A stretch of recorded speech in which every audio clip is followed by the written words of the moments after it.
Mesdames, Mademoiselles, Messieurs, bienvenue à Metro News. Voici les principaux titres qui seront développés aujourd'hui.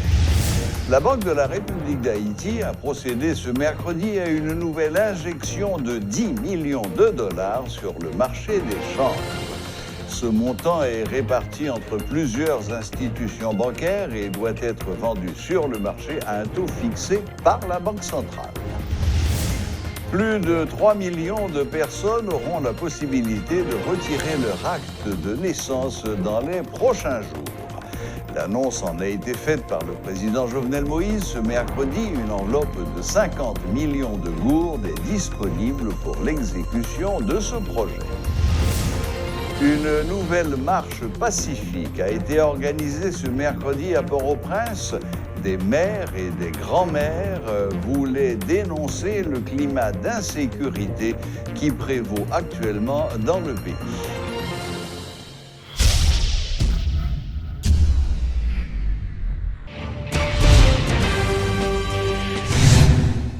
L'administration de Jovenel Moïse s'engage à fournir des actes de naissance à 3 millions d'Haïtiens d'ici les 2 prochains mois. L'annonce en a été faite ce mercredi par le président de la République lui-même à l'issue d'une rencontre tenue à l'extraordinaire au bureau central de l'Office national d'identification. Le gouvernement s'apprête à décaisser 50 millions de gourdes pour réaliser cette opération.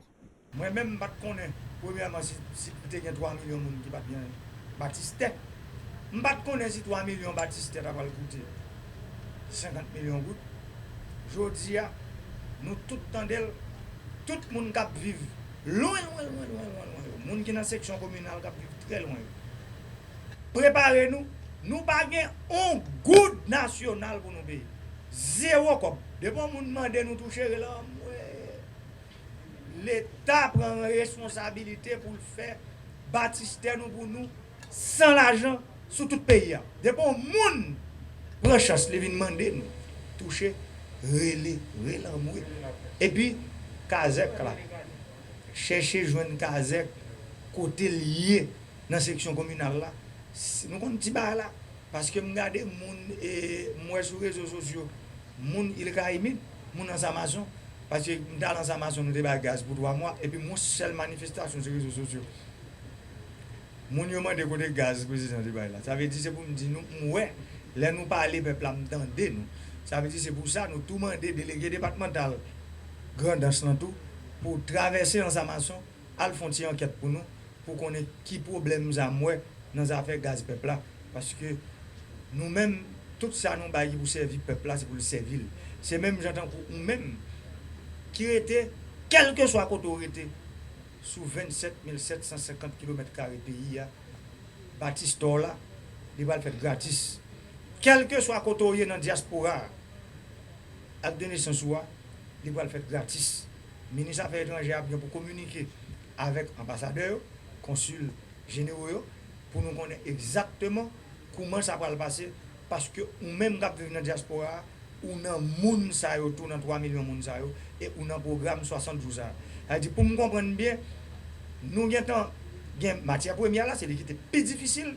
Ça veut dire presse nationale pour engagement, il est capable de nous 400 000 formulaires pour acte de naissance chaque semaine. Premier ministre pour engagement, la mettre comme là. Presse nationale pour engagement, il a imprimé 7500 registres que nous avons besoin pour enregistrer AXA. PM pour engagement, la bail comme là pour que le registre soit fait. Ministre justice ça là prend engagement pour que rapidement CLEC qui peut nommer pour être capable de faire une évaluation pour eux à travers tout le pays rapidement dans les heures qui viennent, dans les jours qui viennent, d'ici début de semaine prochaine, pour avec primature OMRH pour que nous sommes capables de nommer tout le reste pour que Haïti nous rappelle, nous identifions nous retirer dans le statut côté au pas de monde. La Banque de la République d'Haïti a procédé ce mercredi à l'injection de 10 millions de dollars sur le marché des changes pour soutenir l'offre disponible, peut-on lire sur le compte Twitter de l'institution. Ce montant est réparti entre plusieurs institutions financières et doit être vendu sur le marché à un taux fixé par la Banque centrale. Rappelons que la BRH avait pris la décision d'injecter 150 millions de dollars entre le 10 août et le 1er septembre 2020. Après cette date, elle avait annoncé son intention d'alimenter le marché sur une base hebdomadaire. C'est ainsi que 2 nouvelles interventions ont eu lieu le 30 octobre et le 12 novembre d'un montant respectif de 12 et 15 millions de dollars. Cette injection de la Banque centrale intervient dans un contexte où un dérapage du taux de change de la devise américaine est observé sur le marché informel, alors que les banques se montrent réticentes à vendre des sommes au-dessus de 100 dollars. À la date du 25 novembre, le taux de référence de la BRH demeure pourtant de 65 gourdes 33 pour 4 arrestations et un présumé kidnappeur tué lors d'une opération conjointe menée lundi soir au Gonaïves par les autorités policières et judiciaires de la juridiction. Fedler Charles, alias Maestro, Japib, 25 ans, Harold d'Orsainville, alias Thibault, 33 ans, François Jean-Marie, 40 ans, Emmanuel Offranqueur, 40 ans, ont été appréhendés par la police dans ce coup de filet, selon le commissaire du gouvernement des Gonaïves, maître Sérard Gazius, qui intervenait ce mercredi sur Métropole. Des mesures ont été adoptées et d'autres renforcées afin de mettre fin aux opérations des gangs armés dans la région, qui sont parfois des ramifications d'autres gangs de la capitale, a-t-il souligné.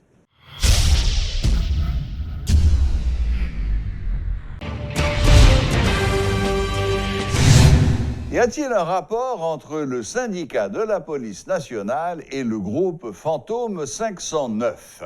Le porte-parole du syndicat SPNH, Abelson Gronegg, nie toute connivence de la structure syndicale avec les fantômes, mais reconnaît en même temps que les revendications relatives à l'augmentation de salaire se ressemblent.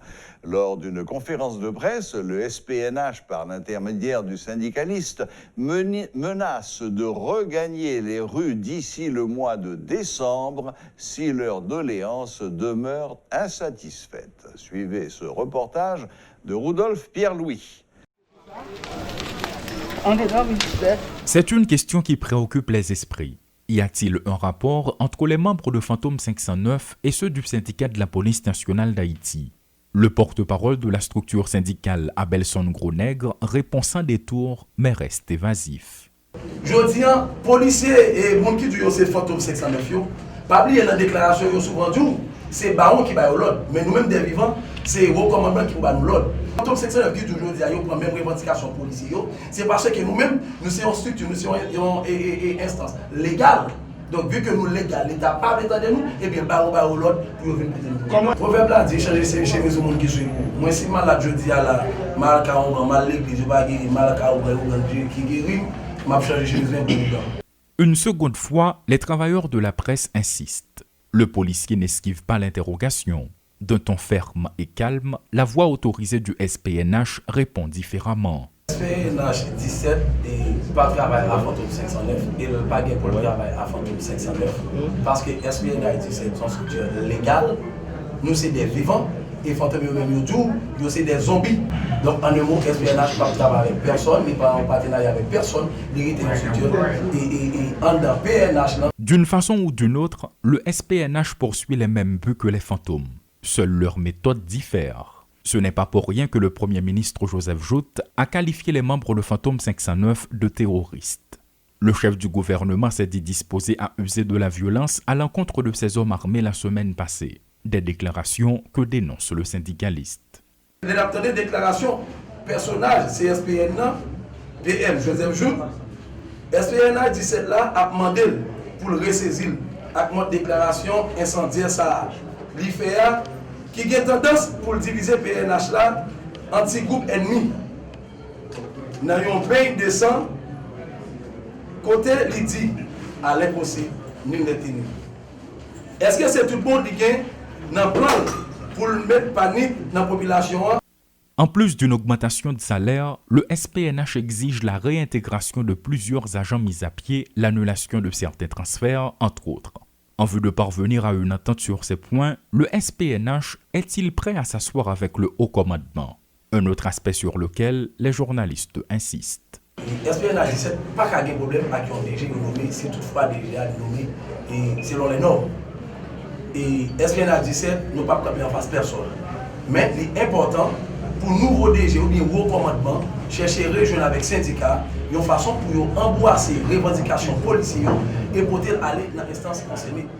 Le syndicat de la police nationale d'Haïti n'entend pas transiger en ce qui concerne leurs principales revendications, qui sont d'ailleurs connues de tous, selon le porte-parole de cette structure, Abelson Gronègre. Alors que les autorités policières disent vouloir reprendre le contrôle de la situation à l'approche des fêtes de fin d'année, le SPNH menace d'investir les routes de la capitale à nouveau en décembre, au cas où leur doléance ne serait pas prise en compte, poursuit Abelson Gronègre, faisant office de porte-parole de ses pairs. Bernard Augustin et Rudolph Pierre-Louis pour Télémétropole. Des maires et des grands-mères ont organisé une marche pacifique à Port-au-Prince mercredi pour dénoncer le climat d'insécurité qui gangrène le pays. À cette occasion, elles se sont mises à fustiger la passivité des autorités de l'État qui ne font rien pour protéger les citoyens alors que la machine infernale de l'insécurité continue de broyer les enfants de la nation. Je cite, « Au-delà de la colère, c'est la révolte qui nous habite ». Fin de citation, c'est ce qu'elles ont déclaré lors d'une interview accordée à Métropole en marge de cette marche pacifique. Suivez ce reportage de Jean-Jules Desaugustes. Le 25 novembre est déclaré Journée internationale contre la violence faite aux femmes. Mais pour ces mères et grand-mères, il n'y a pire violence que d'arracher un bébé des entrailles d'une femme assassinée par des bandits. Et il n'y a de plus grande violence que de voir mourir un enfant qui vient à peine de naître. Et il n'y a pas de plus grand martyr que de contempler le corps sans vie de son garçon de 17 ans abattu par des criminels. Autant de faits d'une société à l'agonie, selon elle. Côté que ma grand-mère dit ça suffit, trop pour yo. Y a tué petit yo, aussi bien petite fille que petit garçon yo, y a kidnappé yo, quand ta fille yo même yo violé yo systématiquement. Donc mouvement c'est pour ça, c'est pour nous dire non, pour rigoler sans li camper, pour yo se déshonorer petite fille nous, OK, pour que la vie, nous balle toute importance parce que la vie, c'est nous qui baille la vie. Donc nous connaissons l'importance de la vie, d'accord? Pour la vie, gagner le dessus dans le pays ça par rapport à tout acte brigandage qu'a fait journée aujourd'hui. Ne parlez pas d'autorité. Autorité sont gens qui sont capables de mettre l'ordre dans le pays, protéger vie et bien. La vie n'a aucune valeur pour ces gens qui nous gouvernent. Aucune valeur. C'est le moment nous tout y est, et l'aime du sang, chaque petite qui mourit, c'est un coup de poignard à chaque moment. Depuis des mois, des bandits, pour certains connus de tous, volent, violent, rançonnent et abattent parfois les victimes de leur kidnapping. L'autorité de l'État est mise à nu et nul n'est à l'abri, déplorent ses mères et grand-mères. Que c'était petite porc, que c'était petite pâle, c'est me sentir moi-même comme si c'était pas parce que je dis à ces porcs, bagarre qui dit demain c'est pas non. Par contre, vous comprenez, mais puis ce sont machines qui marchent. Machine n'a pas arrêté. Il y a encore tué 4 jeunes. Normalement, on est supposé là pour venir dire nous, impuissance devant machine infernale, madame, n'a pas la priorité. Accompagnées de quelques jeunes mères, ces dames de 3e âge, pour la plupart d'entre elles, auraient dû être à la maison à se reposer, jouir paisiblement de leur retraite en prenant soin de leurs petits-enfants. Mais elles ont un souci, la peur de voir leur progéniture être victime de l'insécurité. Elles refusent de continuer à porter le deuil et lancent un cri d'alarme. Population haïtienne, c'est nous pour une solution. Lancement officiel ce mardi de la campagne des 16 jours d'activisme de lutte contre les violences faites aux femmes par l'organisation Conversation Essentielle. Cette initiative s'inscrit dans le cadre de la Journée internationale pour l'élimination de la violence à l'égard des femmes et a pour objectif de participer à la sensibilisation et à la conscientisation de la population haïtienne afin d'agir et de continuer le combat contre la violence faite aux femmes. Maintenant, s'agissant de la perspective du développement, on constate également que ces violences entravent le développement du pays. Les statistiques nous disent que les femmes représentent environ 52% de la population haïtienne. Et on se rend compte que les violences, les différentes formes de violence, soit excluent les femmes du circuit de développement, soit les placent à des rôles tertiaires, à des rôles secondaires. Et donc, lorsque vous avez 52% de la population d'un pays est exclue du développement du pays, ou alors placée à des rôles subsidiaires, comment pouvez-vous admettre que le pays puisse se développer? Ce n'est pas de la magie, c'est presque mathématique. Donc, il est important de favoriser, de contribuer, de s'engager de manière effective à la lutte contre les violences faites aux femmes, parce que le recul des violences faites aux femmes replaceront les femmes au centre, au cœur du développement du pays et pourront permettre au pays, effectivement, et pourront favoriser le développement du pays et permettre au pays de réaliser les objectifs de développement durable. En l'occurrence, l'objectif numéro 5 qui vise à parvenir à l'égalité des sexes et autonomiser toutes les femmes et les filles. La lutte contre les violences faites aux femmes devrait permettre également de garantir la justice sociale. Lorsqu'on parle de justice sociale, ici, nous parlons, nous le disons, en termes d'égalité sociale, de lutte contre les inégalités sociales. Cette lutte devrait favoriser l'inclusion, permettre de favoriser l'inclusion, permettre en fait que les 52% de la population aient les mêmes chances pour leur propre établissement, mais également contribuent de la même manière que tout le monde au développement du pays. Elle devrait également permettre de favoriser la participation des femmes dans les prises de décision au niveau le plus élevé possible. Voilà, la boucle est bouclée. Merci de nous rester fidèles et à la prochaine, même heure, même chaîne.